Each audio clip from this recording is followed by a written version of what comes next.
Well, good morning and welcome to worship. My name's Abby. I'm one of the pastors here. I get to oversee our Raytown campus. We have worship over there on Wednesdays. And so over the last few weeks, we've been looking at these hot topics. And can I just say that I'm glad I have the hot topic today and Aaron has the cold water for the baptism later, right?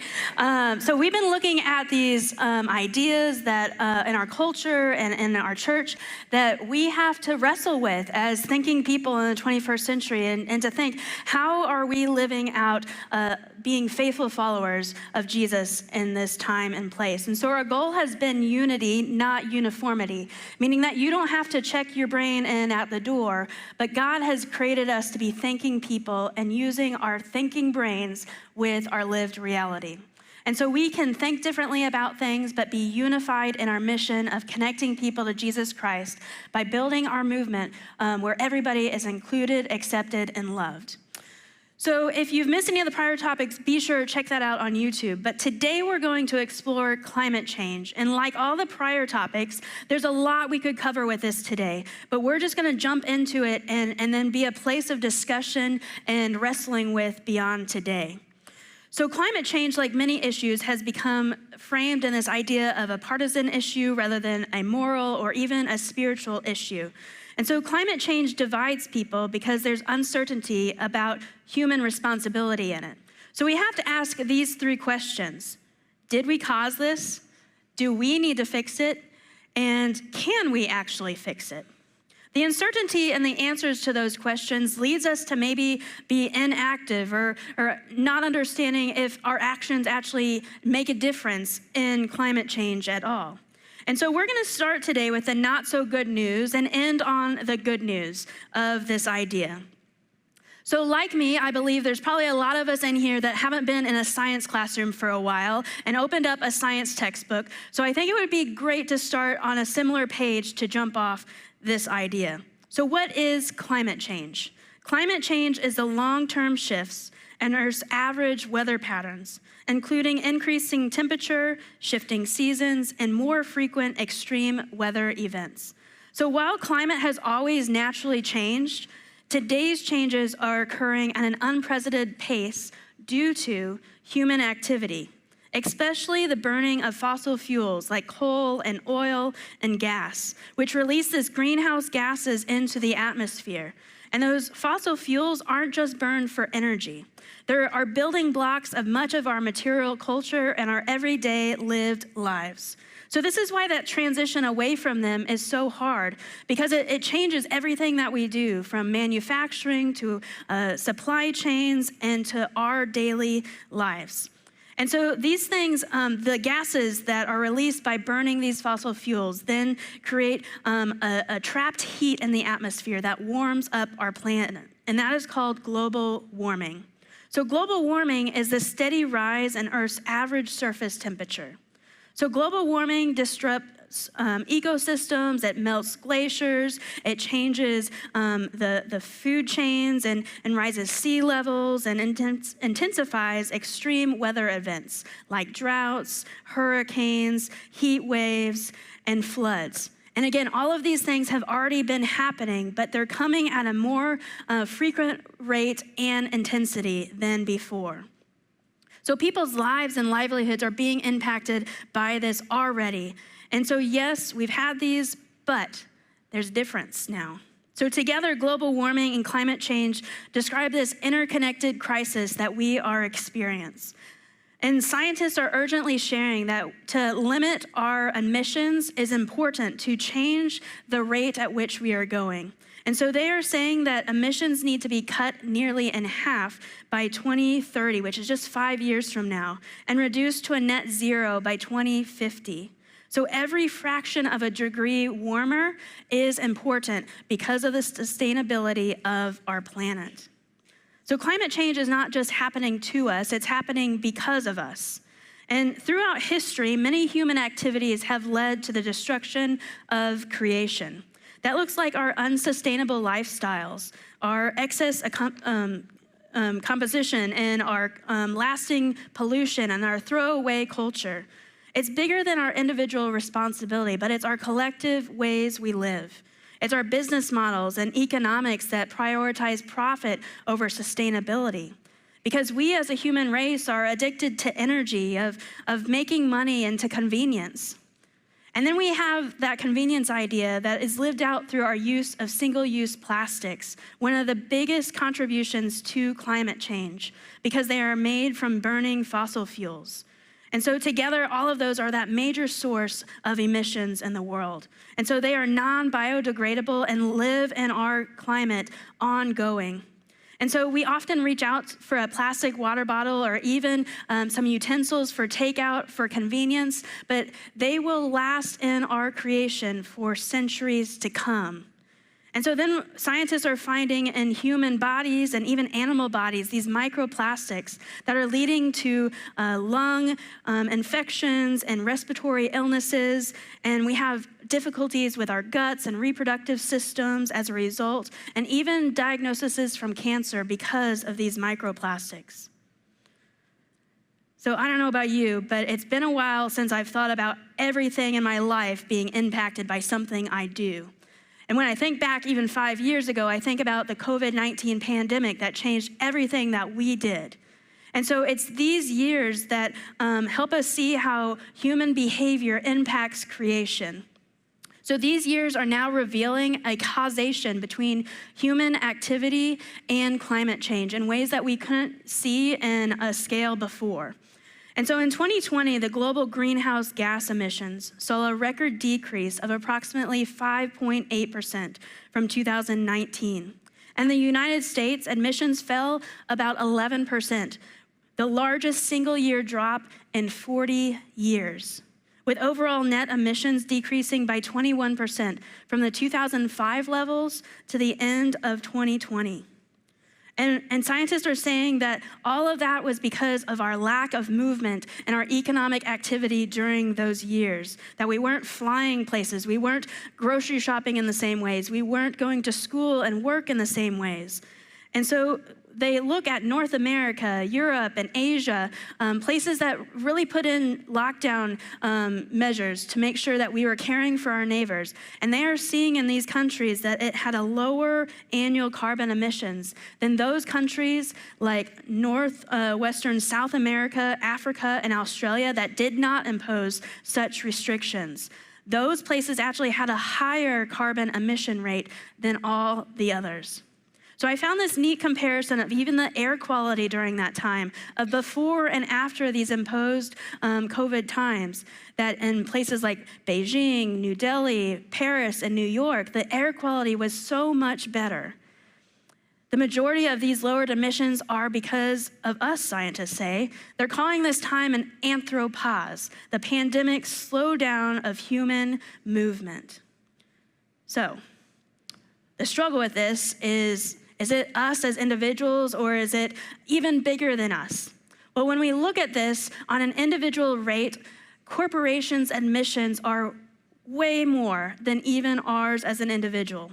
And so corporations are the major drivers of climate change. These greenhouse washing ideas that they use to promote us as individuals, the consumers, to have a lowered carbon footprint.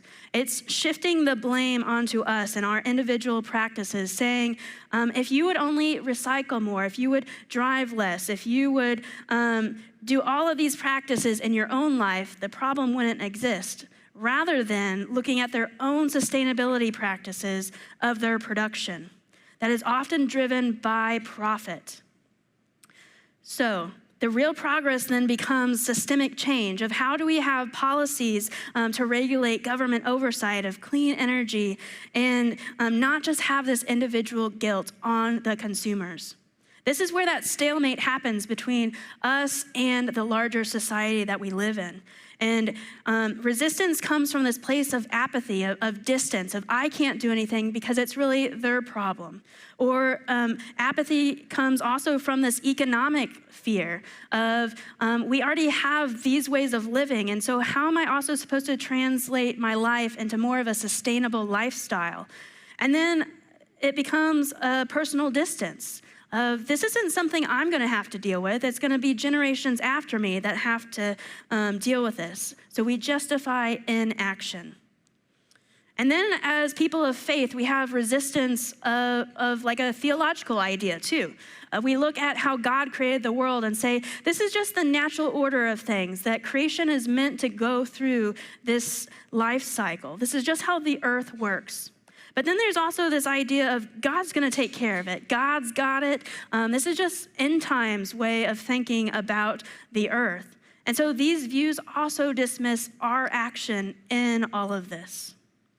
So climate change is not just a scientific or political issue. It really is a spiritual and a moral issue that we have to wrestle with because God invites us to love God, our neighbor, creation, and the generations to come. And so one study from 2022 from the Pew Research Center looks at how these things are impacting society from a religious standpoint. And so it looked at how evangelical Protestants tend to be the most skeptical of major US religious groups regarding climate change, meaning that 1/3 of evangelical Protestants say that the earth is getting warmer, mostly due to human activity. Then there's another third that is saying the earth is getting warmer mostly because it's just supposed to happen that way. And then the last third is unsure or not convinced the earth is getting warmer. But then this is a fascinating part. This next group of people that they looked at and researched is that the members of non-religious groups that do not identify with any religion, mostly atheists and agnostics, they consistently express the highest level of concern about climate change. I find that fascinating. So how do we find ourselves on this spectrum of people of faith that know that God created the earth and everything in it, are less involved in creation care? So just like science, the Bible does not shy away from naming the devastation caused by human action on creation. So the prophets speak of the earth drying up and withering and perishing creatures and even cities destroyed at times, of waste and void. But God then comes in with a story of redemption, that God comes in to say, this is not my plan for destruction and abandonment. Rather, it's a story of renewal and rediscovery. It's a story of not just survival, but of thriving and flourishing. That is my plan for you and for the earth. And so even after the prophet Isaiah announced an impending doom on creation, through the prophet Isaiah, God announces this: "For I am about to create new heavens and a new earth. The former things shall not be remembered."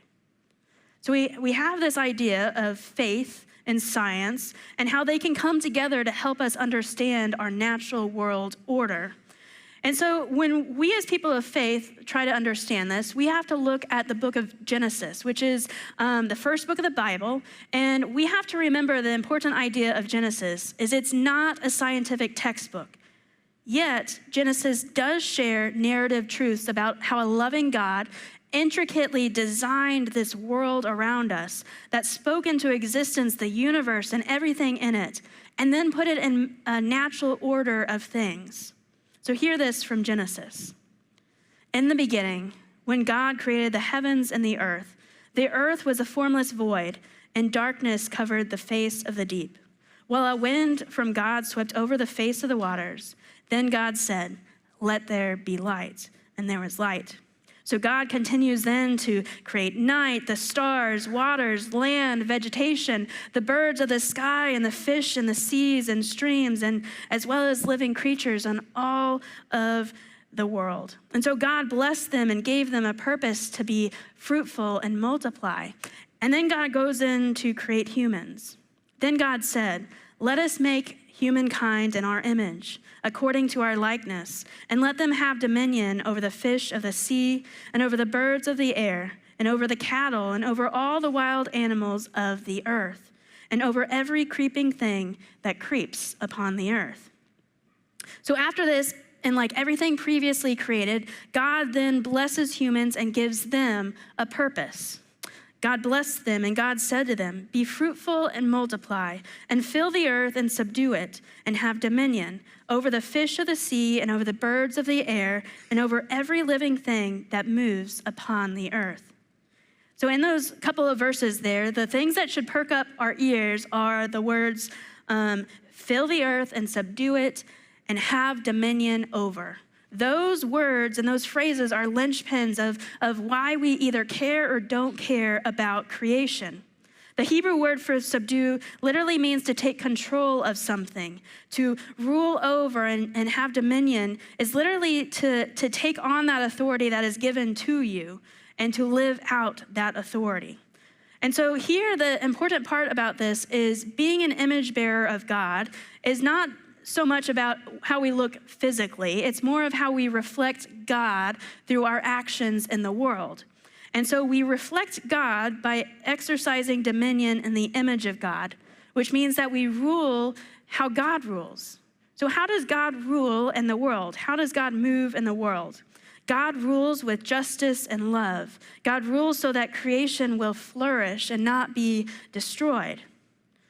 Humans are the only part of creation that are actually made in the image of God, that have thinking brains, that can rationally think how to love others.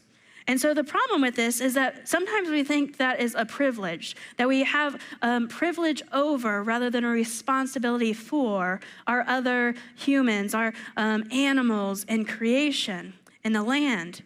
So we have this idea that we can just exploit everything, that we can take as much as we need rather than think about everyone else and everyone else to come. So dominion does not equal domination or exploitation. Rather, caring for creation has always been part of our discipleship. It's part of our original vocation.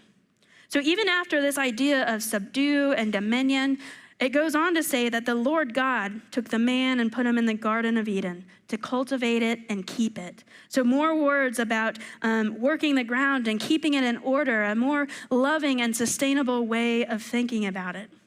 And then further ideas of sustainability and restraint are shown in the Israelite laws found in Exodus. So Exodus says, remember the Sabbath day and keep it holy. 6 days you shall labor and do all your work. But the seventh day is a Sabbath to the Lord your God. You shall not do any work. You, your son or your daughter, your male or female slave, your livestock, or the alien resident in your towns. For in the 6 days the Lord made heaven and earth, the sea and all that is in it, but rested the seventh day. Therefore, the Lord blessed the Sabbath day and consecrated it. So here, Sabbath rest is extended from God to humans, to livestock, to even the fields. The workers in the earth needed to rest. Here, the laws are encouraging long-term productivity, not just short-term gain.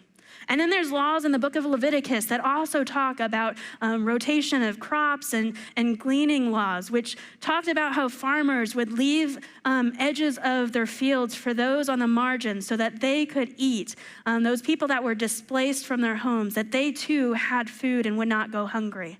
And so this created an idea of sustainability, that they only took what they needed and they left others food for the next day.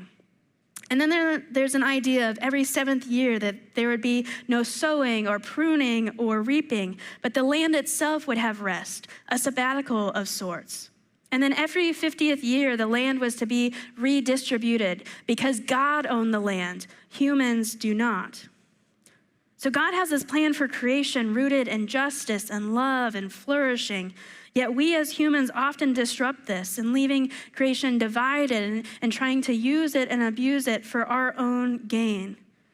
But God says there's more hope than that. So each week we've looked at these hot topics through the lens of our United Methodist tradition, through our social principles. And our social principle for the United Methodist Church also echo all these things from scientists, that the window of making changes is closing quickly. And it's encouraging us to live by sustainable practices, by going and making sure even our government are putting forward policies and practices that restrain the ways that we are polluting the earth. And so it's encouraging us to refrain from overconsumption, repurposing and recycling our materials, and avoiding products that pollute and otherwise harm the government. And it says that it's not just going to take individuals, it's going to take churches, it's going to take our international partners in the world.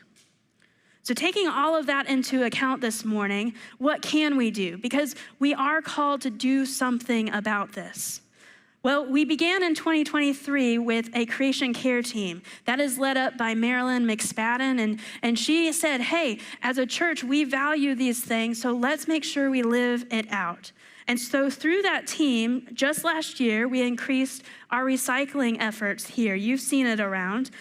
You've seen how we're composting where we can. And the coffee bar, we're encouraging you to bring your water bottles and your refillable coffee cups rather than to do the paper goods and the styrofoam and stuff like that. But here, we're also offering compostable cups. We're composting our coffee grounds. Then our WC kids are also joining in the efforts. Through our last 2 years of VBC, we've composted our snacks after they've ate them, and those little crumbs and everything, we're making sure those even get returned to the earth. Then our landscape team, they have been mindful over the years to ensure that we have native plants scattered around our beautiful property. And even this last year, they invited in a speaker that would help them know what else could we plant and what could we plant in our homes as well. Then at the table, our dinner church, we have made a conscious effort to try to get as close to zero waste as possible. And so this looks like how we started composting in 2023. We have diverted 6,450 pounds of food waste from the landfill over the last couple of years. And so instead of sending all this to the landfill that creates methane gas and creates that gas that heats up the earth, we are changing it then back into resources that can create more food so that we can feed more hungry people, right? So then besides our 100 plus sit-down meals, we're also serving on average about 350 to-go meals. And so these meals over the last 5 years, we already had some food packaging on site, and so we worked through that, but now we've changed over from those harmful plastics and styrofoams over to compostable boxes and compostable utensils. And then last year even, when we expanded our kitchen to double the square footage, we upgraded our dishwasher, and that allowed us to then use real plates for our dinner church. And so that not only was a creation care effort, but it also made our eating experience more dignifying. And so these are just certain ways that some of us are doing things here right now. But you and I also make up the larger life of this church. So you have small groups that meet here. You have small groups that meet in your homes and events like that. And so we're encouraging everybody, think about the sustainability practices when you gather, and think about how you can get rid of your single-use plastics. And so the next step then is for all of us to see, how can we aim towards that zero waste of sending nothing to the landfill, or at least a little bit to the landfill. So how do we do that?